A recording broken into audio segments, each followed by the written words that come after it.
Hey, hi, how are you, friends? So good to see you.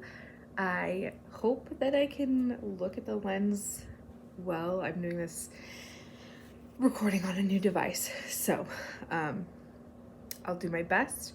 Sometimes you might see me look off, sometimes you might see me look down at my notes on my phone. I'm gonna try to get this done before the kids wake up from the nap. We'll see if that happens. So,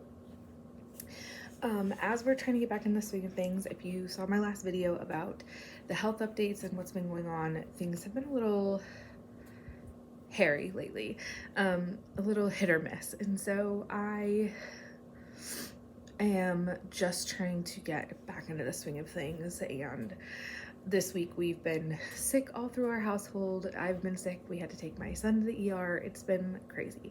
So I'm back now and I'm really trying to get back in the swing of things. So over on the blog, I finally posted this week's post and I thought I'd make a video to go with it. And I want to share 5 lessons I've learned about running a creative business in the last 5 years that I've been running a creative business, as well as talk about my nano plans and what is coming up in this winter time. We've got November and December left of this year, and there's some stuff coming.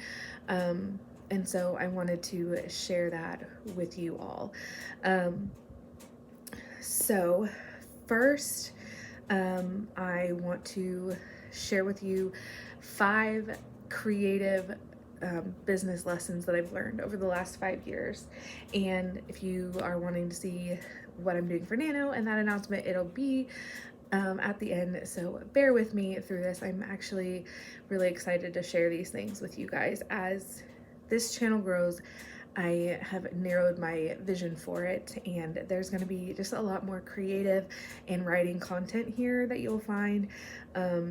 And so I'm excited about that. So the first thing that I've learned over the last 5 years is that you can build a creative business in almost any industry. So if you're new here, I am an author, but I'm also a retired marriage and family therapist, and I run a creative education and publication business.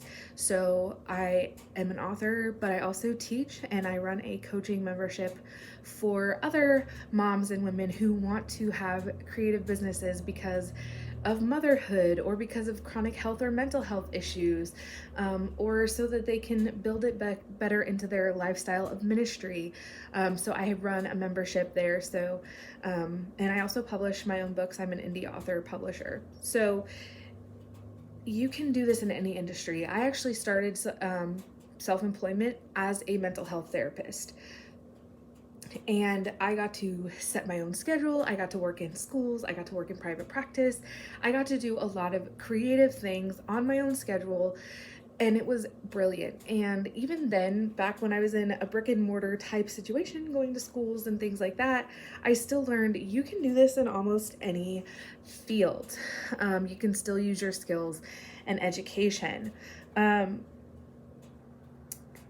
Just with the internet, with the way we can travel, maybe not the last couple of years because, pandemonium, but with travel the way it is, with the internet, with the virtual world the way that it is, the possibilities are nearly endless, as are what you choose to do with that creative business. You can teach your skills to others that want to learn them, learn from you, learn how to build the kind of business you're building, or even just do the kind of thing that you're doing, whether it's an art or a business thing or what have you. You can write blogs or record videos about it like I'm doing now. You can offer freelance services. You can offer virtual services. You can sell products on virtual platforms like Etsy, or mine are all on PayHip now, and I'm going to be moving all my Etsy stuff to PayHip eventually. I just have to get that all worked out. So mine will all be on PayHip for the time being, but there's all sorts of platforms. And if you're thinking that can't work for my industry, scroll through TikTok, scroll through Instagram Reels, look at the doctors, the lawyers, the mental health professionals, look at the welders, the farmers, the seamstresses, look at the video gamers who are so They are making bank because people like me will watch them on YouTube or Twitch and watch them play games or talk about the games they're playing or learn new skills for the games that we want to play. If you don't think that that's a thing that exists, go check YouTube or Twitch, okay? Any industry works. So that was number one. The second lesson I've learned is this is not easy. There are people out there who make it look like they were an overnight success. They make you think that MLMs are the easiest thing to do, or that the one that bugs me so much is the ones that are like, oh, you can make millions of dollars writing books, but then they're like totally scamming you. They're teaching you to outsource the writing, outsource the cover design, outsource everything. That's not what a creative business is. A creative business is not easy, and it's you taking a skill or a hobby or something that you know and turning it into something that's actually bringing in income. It's not easy. It's not the lazy guy's way out. It's not any of that. Sorry, those book ones get under my skin really bad. And I know a lot of people don't have issues with ghostwriters. I wish that I didn't have issues with ghostwriters because I think they have their place, but spamming the market with non-genuine material, I don't think is it. But you know, they're making money. The people that do it are making money. So what do I know? That's a creative business too. So it works for some people, clearly. So if you want to do it, whatever. But that's not what I'm talking about here. What I'm talking about here is a genuine creative business. You are starting your small business, creating things for others, teaching people, doing services for them. And it's not easy. I'm sorry, I've got a little allergy today. No matter what path you choose in creative business, whether you're going to like be an author, an indie author, and you're going to do the marketing and all that stuff, or you're going to offer your health services, or you're going to coach people. It doesn't matter what path you choose. It's not going to be easy. It's all going to require time, energy, money, expertise, experience, education. And when you're talking about someone who has a chronic illness, who doesn't have a lot of energy or time to provide, well, then you're looking at longer term. You're not going to look at being an overnight success. This is not going to bring you multi-millions of dollars the next day, which for those of us with chronic illness who have medical bills to pay for, who have a limited supply of energy, who, especially those of us who are moms who have little kids at home, who have to make money to keep food on our table, which I'm going to talk about in the next lesson that I've learned, we still have to set realistic expectations. We still have to recognize this isn't going to be an overnight success. It's going to come with a little bit of grind. It's going to come with a lot of determination and motivation. And my next video is going to be what I introduced in my update video about how do we keep going during those times of like flare up or burnout, or when we're too exhausted to go on.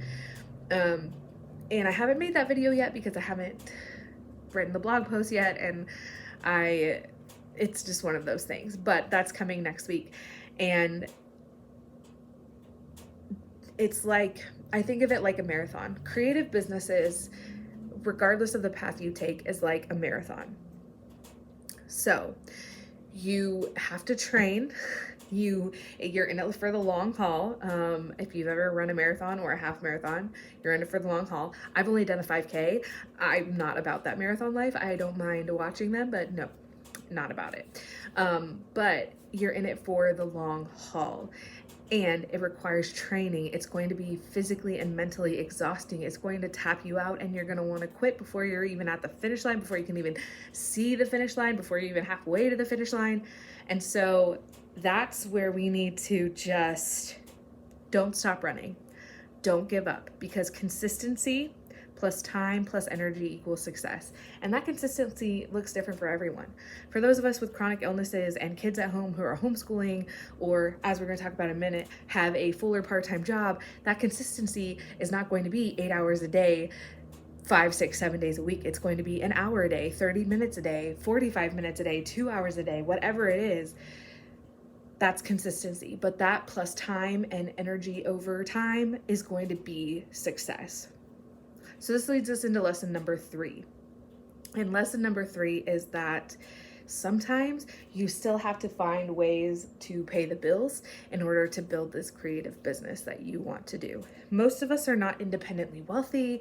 We don't have money lying around somewhere that we can just do everything with. But we all still have bills to pay. So like I said in lesson number 2, this takes time. It's not going to happen overnight. And so in the meantime, we all have to pay rent. We have to put food on the table. Even if you are single with no kids and no pets and nothing else, you still have to have a place to live, even if that place is your car. You still have to have food in your stomach. You still have to have clothes to wear. You still have to make sure that you're warm in the winter and cool in the summer. All those things take money. So in the past, businesses required brick and mortar locations. They required a lot of supplies, and those cost money, and that's why a lot of businesses went under really quickly. But in today's world, businesses have a lot less overhead, and we can sustain them over longer periods of time as long as we have ways to not starve to death. So maybe that is that you work a fuller part-time job and you start your creative business around that. And if you are like me with chronic illnesses and you're like, I barely have enough energy for my 9 to 5, what are you talking about? That's where we go back to lesson 2 and we say consistency is about maybe 20, 30 minutes a day. Maybe it's about an hour a day and that's it. Or maybe it's about 3 hours on the weekend and that's it. There are ways to work that consistency in as long as you give yourself a longer amount of time for your goal. Maybe you have a partner who is able to make most of the money for the bills. Maybe you are only working part-time because your partner has enough money, or maybe you're blessed enough where your partner works enough to take care of your bills, and then you sacrifice for other things to make it work so you can be home building your business, homeschooling your kids, whatever it is. Maybe you have a roommate to take some of the cost away so you only have to work part-time to pay the bills. I don't know where that would be possible because I lived with a roommate. We both worked full-time. I mean, we both worked full-time. I paid more of the bills, but whatever. I also lived with roommates where we all worked full-time and the bills were still crazy. But maybe for you, part-time pays enough of the bills, then your roommate pays the rest of them with their job. Or maybe you have a business partner and that way you both work part-time in the business to build it up while you still have your jobs elsewhere. There are lots of different ways this can happen, but sometimes you still have to do other things to make sure your bills are paid. In my business, I'm not solely reliant on the books that I've written. Yes, I bring in income from those books, but I don't solely rely on the income from those books to pay my bills. I actually teach on a platform called OutSchool. Excuse me, that was an alarm. Sorry about that. I teach on a platform called OutSchool, so I get paid for that. I used to teach on a platform called VIP Kid for a while. I have done other little freelance work here and there. So, multiple streams of income. This is a bonus for you that I forgot to put in the blog, but multiple streams of income, that's key. You don't want everything all in one basket. You want to be diversifying where your income is coming from.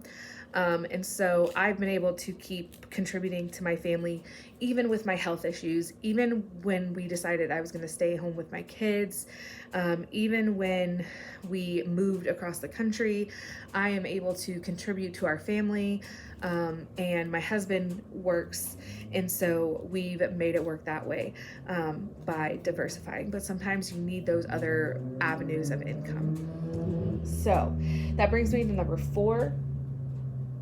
And that is the global market. So with the internet, we are able to shop small on a global level. That means we can shop for supplies from other small vendors all across the country or the world, and they can shop our supplies all across the country and all over the world. So this opens up our avenues for marketing as well, with social media, with things, with search engines like Pinterest, even using YouTube and Google. YouTube, Google, and Pinterest really all just, there's a bug. Ew. I don't like flying bugs. They freak me out. They're more like, well, Google is a search engine, but YouTube and Pinterest are more like search engines than social media platforms. But then you got your true social media platforms, your Facebooks, your Twitter, your Instagram. Love me some Instagram. It gives us a global market to show our support. But also, if you shop small to supply your business, you are not only helping another small business, but you two could end up partnering to build your audiences together. And this is something else I have found key as I worked with my business partner back in the day, as well as we have kind of helped each other out over the years. But partnering with those things, engaging in those social media platforms to build connections, not just to make sales or to find customers, but to connect with them on a heart level and not just like, hey, give me your money. That's opening you up. So the internet has broadened where we can, where we can put out our work. Now, this does not replace, especially for some of the more crafty small businesses, craft fairs, farmers markets, local events. Those are still key. If you have products-based or service-based businesses, those local events are key, but we don't have to just stick with them anymore. We don't have to buy a storefront anymore. We don't have to just go to local craft fairs. We're opened up to a global market. And then the last one is, it's all worth it. Especially if you have something in your life, a need or a want or a desire that does not work in a post-industrial business world, like the world we live in, then building it up yourself is completely worth it. Now, I'm not trying to disparage 9-to-5s. I'm not trying to disparage any kind of hands-on, blue-collar, keep the society running type of work. I think that's very important. That said, some of us have chronic health issues that mean we can't sustain that kind of work. We can't keep a regular schedule. Some of us are moms and we still need to bring in income. We still have to be 2-income households, but we also desire to be stay-at-home moms. We want to be home with our kids, whether to homeschool or even if they go to school, we want to be there when they get home. Plus, childcare is freaking ridiculously expensive. It is insane. If I went back to work full time, I would still use almost all of my paycheck to pay for our 2 children to go to childcare. It's ridiculous. I don't know how my mom did it, but shout out to mom. Actually, okay, at some point I became the childcare, but that's neither here nor there.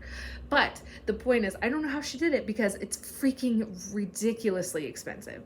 So for some of us, even if we wanted to, it's really hard to be in that 9-to-5, or physically we can't maintain a factory job or a labor intensive career. And that's where these creative businesses come in. Now we are still providing things for the world.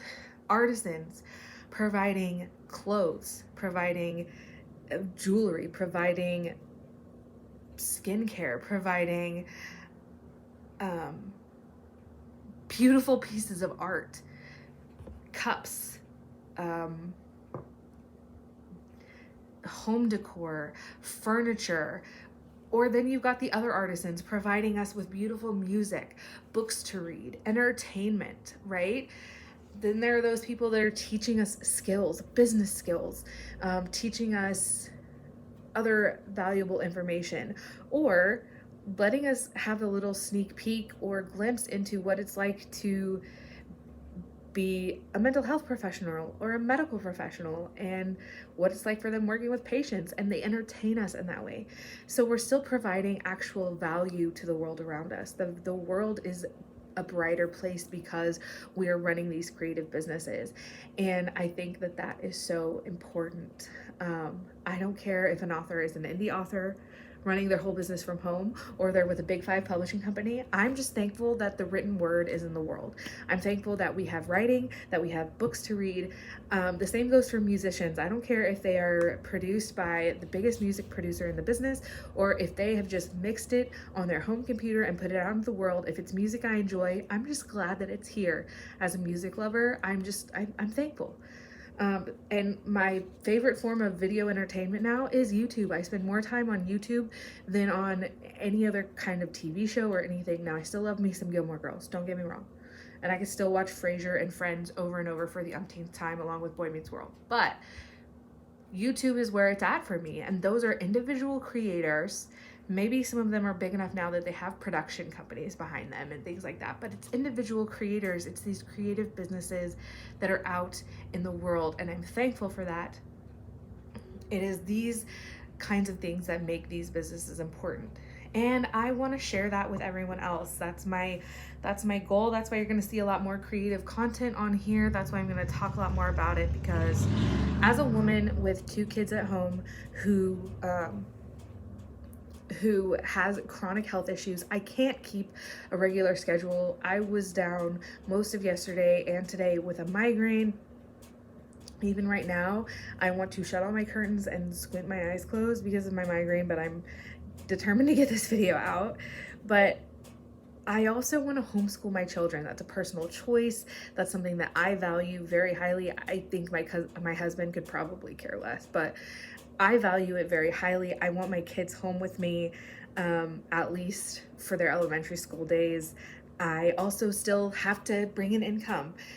We are also in the process of planting a church, which I will be a part of, and I need flexibility of work to be able to do that as we're growing that direction. And so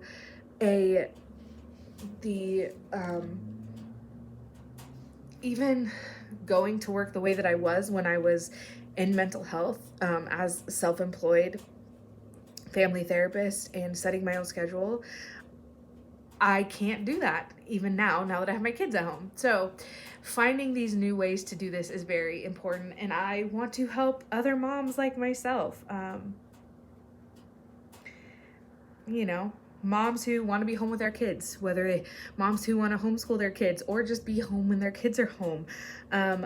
Or fellow chronic illness sufferers who can't get up every day for that job, who, believe me, I've been there. Disciplinary action based on your chronic illness sucks. I have been there.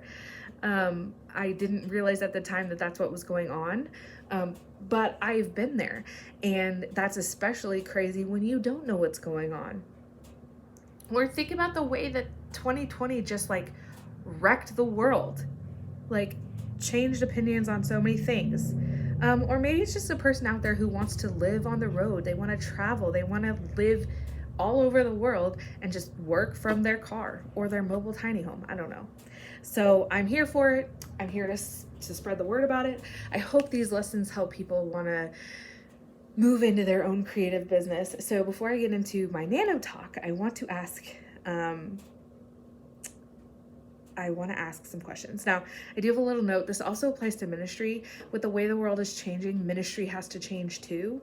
And you can match the cultural shifts while still being a light in the world, and still being a, really awesome, active mama at the same time. And let's face it, our families are our first ministries in the first place. So why not? Why not do it where you can do both, right? So my questions for you guys to comment down below is, are you running your own creative business? And if not, what's stopping you? Or did you even want to run a creative business? And what lessons have you learned in the process? And what do you think might have been holding you back from growing or starting or moving forward? And what is propelling you forward? I just want to hear all those things, so comment down below. And now I want to share NaNo with you. So originally my plan for NaNo was I was going to do another draft of book 1 of my Miller's Point series. It's called Dark on Fire. I just did the title reveal this week, but as it turns out, it moved through the editing and copywriting. I sent it to my copy editor. That process went a lot faster than planned, and it looks like it's on target. I'm actually gonna release it a week earlier than I thought I was. And I haven't announced release date yet because I might even release it two weeks earlier, so it is here on time for the holidays this year. That's exciting. So for NaNo, I am going to be drafting the first draft of book 2, which is supposed to come out in February. I've decided. Originally, these were both supposed to come out earlier this year so that book 2 could be in, I want to release them in season. So book 2 was supposed to be in fall. That's not happening because here we are almost in December. So book 2 is going to take place in late winter, early spring. And I might even try to make it match with Valentine's Day. We'll see what happens. But I will be drafting book 2 of my Miller's Point series, and I think I have a title picked out for it, but I'm not sure yet, so I'm not sharing that yet. So I'm drafting that, as well as my next devotional. I'm going to start drafting that. So my word count goal for book 2 is actually only 40,000 words. I think all the books in the series are going to sit around 40,000, 41, 42,000 words. And for quick suspense, cozy mystery type books, it's actually normal. So yeah, that's where we're at. So for the first draft, I'm usually an underwriter anyway, so my goal is 40,000 to start off with. So along with that, I would like to draft 10,000 words in my next devotional, which will probably end up only being 20,000 words, because if you know anything about devotionals, some of them are not, like, they're in little chunks, and they don't work the same way that a fiction novel does. And most nonfiction is usually up to about 30,000 words anyway. So 10,000 words of my devotional and 40,000 of book 2 in the Miller's Point series, which will be coming out in February. Book 1 is coming out in December, in time for the holidays, at the end of November. Haven't decided where I'm going to put it at, but beta feedback is pretty good on it. I'm actually really excited. So far, I think I have, so part of cozy mysteries is there's no swearing, and part of Christian books is there's no swearing, and I have a swear word in my book, and no one has pointed it out yet, so I think we're okay because it's not going anywhere, because it fits the character and the scene and what's happening. And so yeah. Sometimes I feel like I just don't fit in any like good box with people, because, you know, sometimes you have to be realistic with what you're doing. At least that's my opinion. So we'll see, but beta reading seems to be going well so far. I implemented all the copy edits. It's reading through pretty smoothly. I have put it aside for a couple of days, and I'll pick it back up next week to do final read-throughs on my own, and then I'll take in the beta feedback and put that in, but it should be ready really soon, a lot sooner than I thought. So now I'm only hung up on book covers. I hate book covers. I did a reel about that. Please go check out my Instagram and my reel, but I just hate book covers. So right now, that's the last thing holding me up, is a real book cover for book 1 that can sustain through the next few books, and it's been challenging, to say the least. So that's where we're at. So for NaNo, I am doing book 2. I'm excited about that, and I am excited for my next devotional as well. If you are interested in my first devotional, if you're a mom, this is mostly for moms. It says it's for new moms and pregnant moms, but it's really for moms just at any stage. But I do talk a lot about pregnancy and new motherhood because that was such a challenging time and I could not find a devotional for me, but that is on Amazon. We have had problems with computers this year. My husband and I both, our computers just completely, something happened to them. They just went kaput. And so once we get our new computer for the house in, I will be able to get that and put it on PayHip as well. That's where my store is housed. So in my online store for me, but if you want it, it is on Amazon. I'll put the Amazon link below. If you're interested in my poetry collection or short story collection with my old business partner, I'll link those below. I'll just link my author page below because I also have a chronic illness journal available and a kids composition notebook. So like composition notebook, but for kids. So it's like half blank and then half midline. But I also have another blank journal available for anyone, which is half blank, half lined. So yeah, and that actually is what I'm going to be keeping track of my words on. So this, I created this. This is available on Amazon as well. But it's half blank, but this is where I'm going to keep track of this is where I've been doing Inktober until I stopped because of the craziness of life. But this is where I will be keeping track of my NaNo words. I've only drawn through, I think, like the 5th or something. Yeah, I've only drawn through the 5th, but every 5, 10, 15, 20, 25. Every 500 words I'll get to color in a picture for that day. So, but I designed this book cover. I designed the interior layout to this. It's available on Amazon along with all my other stuff. It'll all just be linked below. Share below, are you participating in NaNo? And if so, what are you going to be working on? Just share all the things below. Let's just talk. Let's just get to know each other. So with that, I will talk to you guys in another video soon. Bye, friends.